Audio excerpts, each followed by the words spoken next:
Hello, Gemini, Sun, Moon, Rising, and Venus signs. Kamusta kayo? Sana po ay nasa mabuti kayong kalagayan. Welcome back po sa Star Tarot. At kung bago kayo dito, welcome din po kayo. Please subscribe, like, share my videos, and leave me a comment kung nakaresonate po kayo. Thank you. So, tingnan natin ang mga mensahe sa iyo ni Universe. At this time, napakagaganda, Gemini. We have Ace of Wands, tapos meron Sun energy.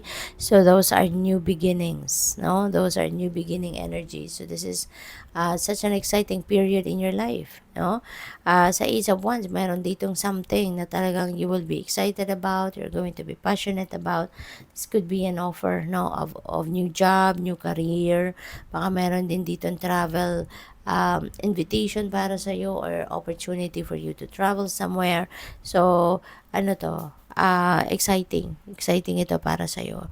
Kasi maging ano ka dito yung bang um, mabubuhayan kayo ng loob, no? Talaga mabubuhayan kayo ng loob dito at ito ay ikakatuwa ninyo,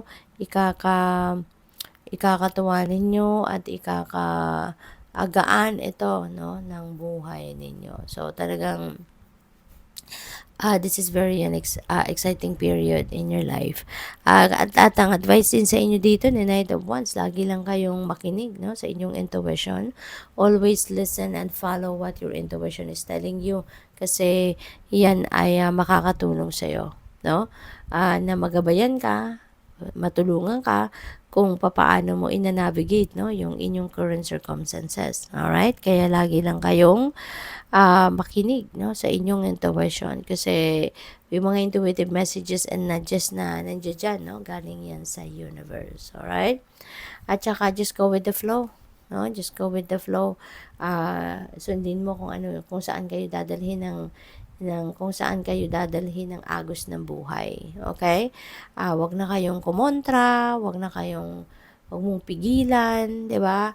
Ang sarili mo dyan or wag mong pigilan yung mga nangyayari sa buhay mo, wag mong kontrahin yung ganun. Just go with the flow kasi kung susunod ka lang sa agos ng buhay at susunod ka sa intuition mo at the same time, makakasiguro ka na mapupunta ka sa tama mong kalagyan. Mapupunta ka sa tamang lugar kung saan ka dapat mapunta. Okay? So, and also, no, there is fire in your heart. There is fire. There is a determination. There is going to be passion dito na talagang mabubuhay, no, sa dibdib ninyo rito. At feeling ko kung saan man kayo papunta kasi pwedeng may travel din kayo rito. Kung saan kayo papunta kayo dito sa pagsisimula ng kung ano man ang offer na ito. Kung ano man yung offer na to sa inyo ng universe, no? So, with the sun energy, meron tayong liwanag, no, na babalot sa buhay ninyo, babalot sa sarili ninyo. Things are going to be falling into its right places dito in your life. You will be full of energy. You will be full of vitality. This is also a time of happiness and joy, of success. Diba? And success na to, this could be in any area of life. Pwedeng success ito sa pagharap sa problema, pwedeng success ito sa trabaho, sa career ninyo, sa business ninyo. It could be success in any area of life. Okay, Gemini? Kaya magliliwanag ang lahat sa buhay mo. Magliliwanag ang buhay mo dito. Magiging maganda, maayos, no, ang lahat. Alright?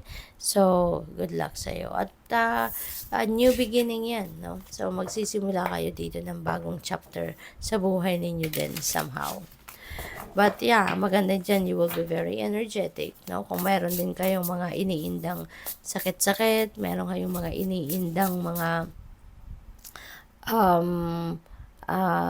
physical ailments, no? Siguro ngayon you will be starting as well to feel better, no? So siguro mararamdaman din ninyo na yung vitality ninyo and your physical strength will come back na.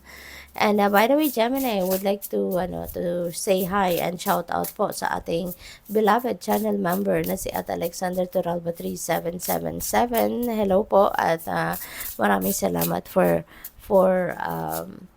being here. Maraming salamat for supporting my channel and also for sending me donations. No? Maraming salamat po. So, we have the sacred flow of yes. Wow, napakaganda nito. Kasi po pwede no, na may tinatanong siguro kayo sa universe, may tinatanong kayo sa sarili ninyo, at ito, ang maaaring sagot sa inyo, no? It is a yes. So, po pwede na kung ano man yung idea ninyo, kung ano man yung question ninyo sa ngayon, this could be a go signal for you. You know, na eto na, binibigyan na kayo ng green light. Kumbaga na universe na, go for it. Okay? Go for it. Kung ano man yan. So, celebrate your wins. Wow. So, this is tagumpay, no?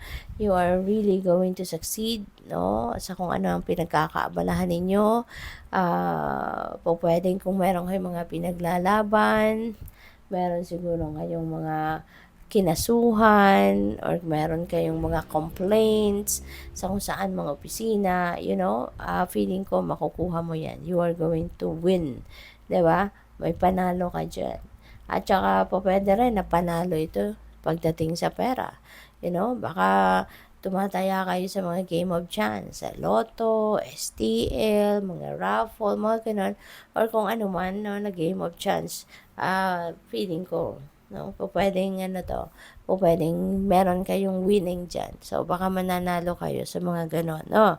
Or po pwedeng yung wins na to is pagharap ninyo sa problema. Baka meron ngayong mga hinarap na problema. Lately at maaring yan ay mapagtatagumpayan mo na. Kaya anumang klase, no? Anumang klaseng panalo yan, anumang klaseng victory yan na makakamit ninyo, congratulations, and you deserve to celebrate that. At wag din ninyo makakalimutan, no, na ipagpasalamat ang mga biyayang yan. Kaya always say thank you to the divine universe, no, for all the blessings na binibigay niya sa iyo. Okay?